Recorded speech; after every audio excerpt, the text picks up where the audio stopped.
Hey there, welcome to Tuesday Talks. Thanks for being here. You might see a little visitor behind me. He's walking around in his life jacket. He looks hilarious. Anyways, thanks for being here. I hope I'm your host, me, Michelle. I hope these talks you find some encouragement or education in them. They're just some type of help and encouragement and knowledge along the way of your health and fitness journey. Today, I actually want to do a little mini training type thing of what would you do if you didn't want to hire a coach, but you wanted to lose 10 pounds in the next 3 months, a healthy and sustainable way. Okay, so that's what I'm going to talk about today. It's like a little mini training, free little mini training session. So this is let me back up a little bit. What I really encourage in my coaching is that I want people to find lifelong health and fitness. So that is one of the things I'm really, really big on. Is this is not a quick fix. This is not I want to lose 10 pounds in 6 weeks and then you just gain it back. This is a lifestyle change. This is where I want to see women thrive in their lives, is to become the healthiest, strongest versions of themselves. And they adapt that lifestyle so that it sticks. I am turning 47. Well, I'm recording this on a Sunday, so I'm turning 47 tomorrow, but technically when you see this on a Tuesday, I will have turned 47. And I was just telling someone the other day that I am the healthiest and strongest I've ever been in my life. And then I kind of caught myself and I was like, that is so cool that I can say that. Like, that I'm 47, I'm only getting older, and yet I'm the healthiest and strongest I've ever been. So wouldn't you want to say that? Do you guys want to say that? I know you do. I know you want to be able to, as you get older, whatever age you're coming on, make it a goal that when I turn this age, I want to be able to say, I am the healthiest, strongest version of myself. It's amazing, right? So you absolutely can. But you have to do it the right way, and it has to be sustainable. So doing that means you're not going off and doing some meal plan or some quick fix or some fad diet.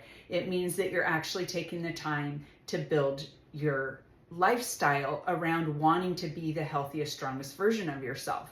And how I do that with my clients is, and I've talked about it before in here, is we habit stack.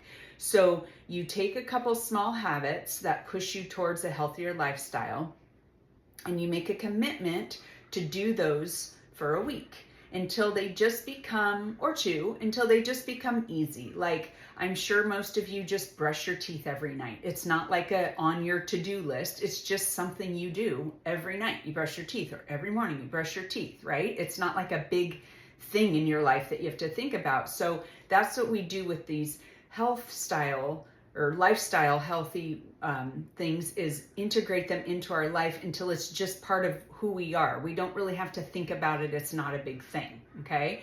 And then we stack those. So once those become integrated in your life, we give you a couple more, and then a couple more, until 6 months, a year later, you look back at where you came from and you're like, oh my gosh, I'm a totally different person. How did that happen?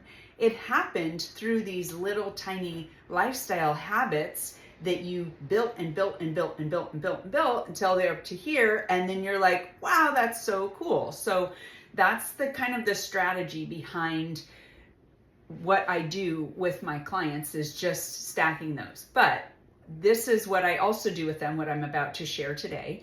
And these are the things that I would do if you wanted to start trying to do this on your own in order to start losing that weight and build those habits. So I'm going to give you a couple different things of what you can start to do this week if you want to start getting on track, okay?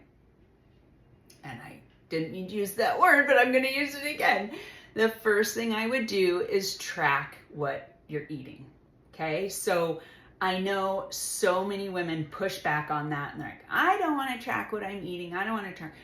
You don't have to do it forever. It is a very, very important tool to use to be able to show what's going into your body. I have heard women after woman after woman come to me and tell me, I'm eating healthy, I'm doing all the right things, why can't I lose weight? And then we start tracking what they're eating, and it reveals so much about what they didn't realize, about how many calories they're consuming, hidden calories, everything that's going on behind the scenes. When you collect that data, it gives you so much information to work with to be able to understand why you're gaining weight, why you can't get the weight off. So tracking your food, and you don't have to do it through a tracker. My clients do it through a tracking, an app on their phone that they get a membership through me, but you don't have to do that. You could do it on a piece of paper. Whatever is most efficient for you, write it in a notebook, write it down, but you have to be tracking what you're eating and how much of what you're eating so that you can understand what is going on in your body. And it has to be everything. It can't just be the healthy breakfast that you eat, the healthy lunch that you ate. It has to be that like 10 o'clock late night snack session that you had. That has to be in there too, because those little snack sessions can add up to completely change the rest of your week and what they add up to. So that's tip number 1, start tracking what you're eating.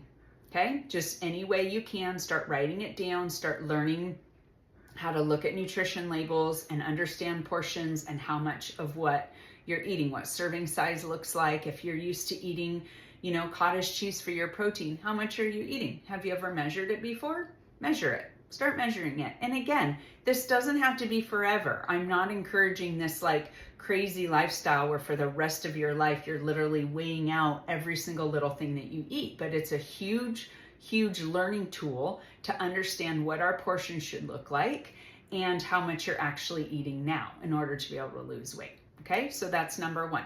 Number 2, it's another tracking thing. I know you guys are all gonna kill me.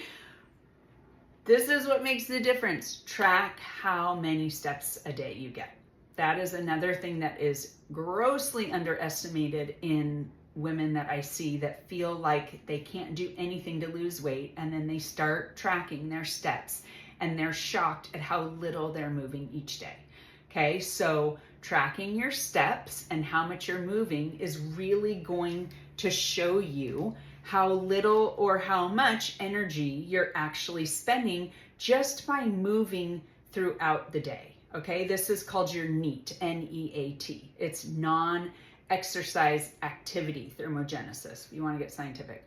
That shows just how much energy your body is using just to move throughout your day. So it's not just steps. We use energy for everything. We use energy to blink. We use energy to talk. We use energy for me right now, making these hand motions.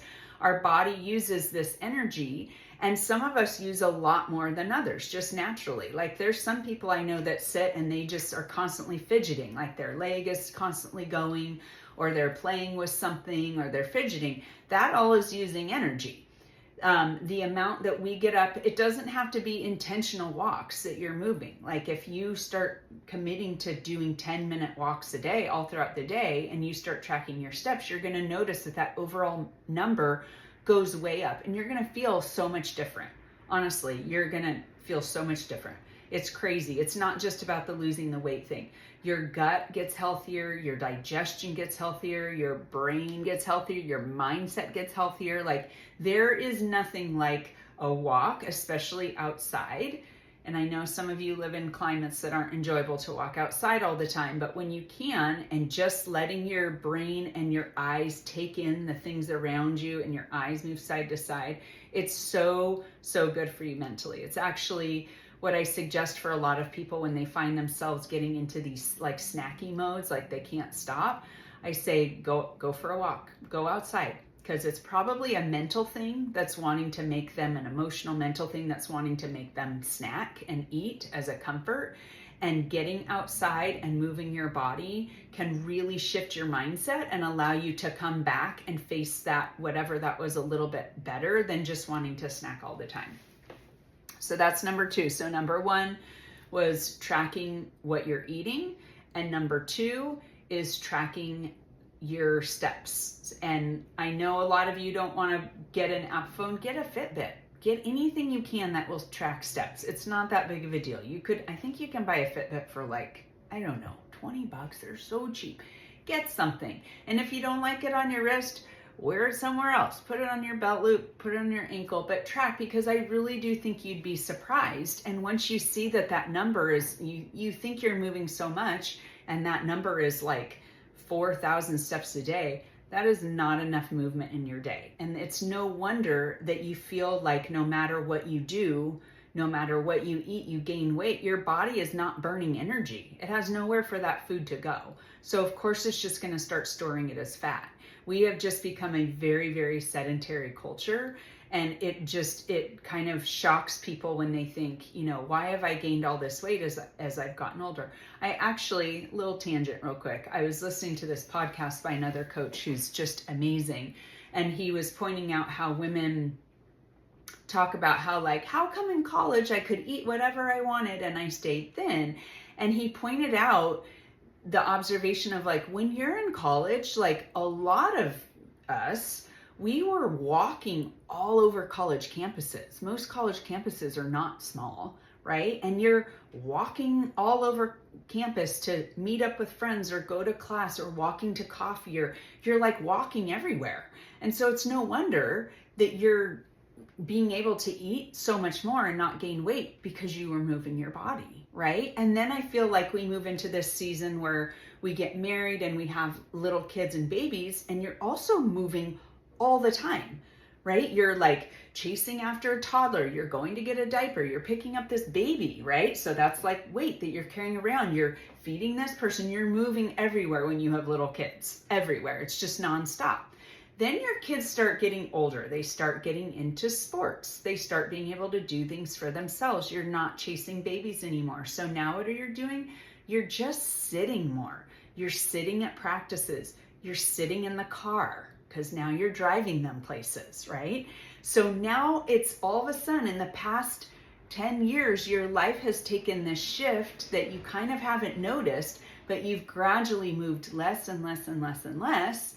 Now your little kids don't need you to come in and put them to bed at night. So what are you doing? You're sitting in front of the TV because they can do it on their own. So just all of that adds up.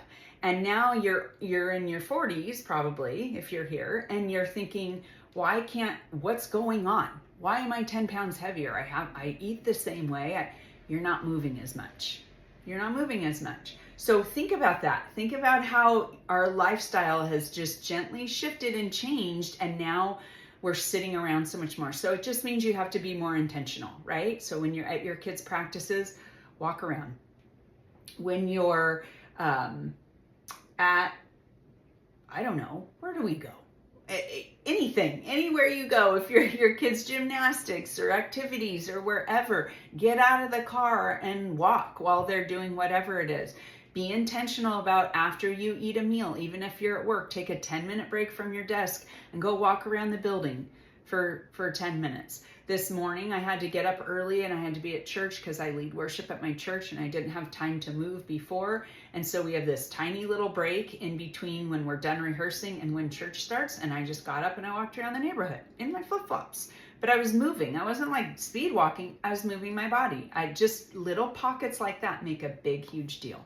Okay, that's number 2. Number 3, this doesn't have to do with tracking. Are you so excited? I want you to make sure that you eat a fruit or a vegetable with every single meal. So every single meal that you have should include some sort of fruit or vegetable. I personally do not like vegetables in the morning.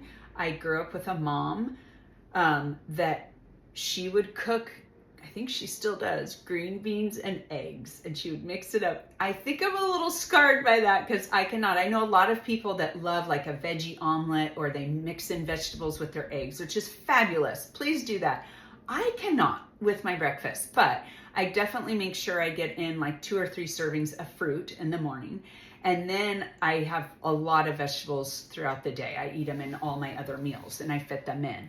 But if you make a promise to yourself that every meal has to have a fruit or a veggie in there, you're adding volume to your meals that otherwise would not have that much volume, and you're actually adding obviously a ton of micronutrients, which are healthy for you and are going to help give you energy, but you're also filling up your stomach for longer. So you're just going to feel like you're not as hungry throughout the day because each of those meals just had a lot more volume to them. This is how I teach my clients when they're learning all about macros and they're learning how to actually eat more volume but eat less calories. So you're filling your meals with more low calorie micronutrient dense meals without having the really high fat content. And then these meals have more satiety, so they just feel like they don't need to eat as much because they're full from eating all of those fruits and vegetables. So that would be my third recommendation, is make sure that you do that every single time. My fourth one is that, am I on number 4? Yeah, I'm on number 4. My fourth one is that you make sure at every meal that you have at least, I'm going to give you a small number, at least 20 grams of protein. So I know for some of you that might sound like a piece of cake. For some of you that might sound really, really hard. But this is what is also going to keep the satiety level high of your meals and keep you full longer. Plus, it's just, I mean, I could do a whole nother Tuesday Talks on protein, but it's just literally one of the best building blocks for our muscles and our brain and everything about it. And it's just going to help you lean out and lose weight while keeping muscle, because that's what we want to do as we get older. So make sure that every single meal that you has at least 20 grams of protein. And if you need ideas for protein, I have so many resources and they're all free. I have a free protein cheat sheet. I have high protein recipes. I have all sorts of stuff. So just reach out to me, comment or DM me on Instagram or something, reach out. I've got all sorts of ideas that allow you to build each meal around your protein, which is probably the best thing to do, is to start with your protein, whatever that's going to be for the morning, and then build the rest of your meal around that. So for instance, I love having eggs in the morning.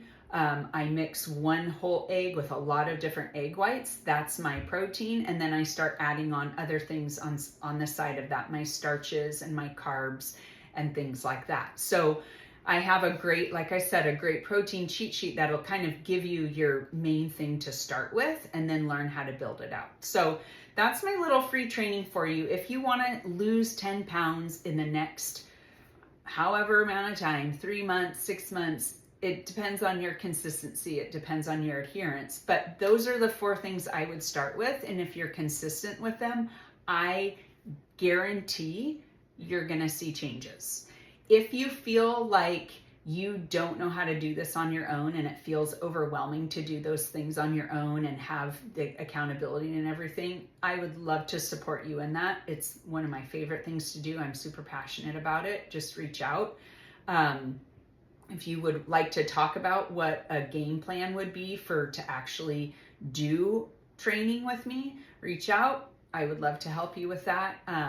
But try these things, see if you can stay consistent with them, and I guarantee they're gonna help out. So I hope that was helpful. I'm, as always, cheering you on in your health and fitness journey, and I'm here for any questions you ever have, and I'm so grateful for all of you. We'll talk next week.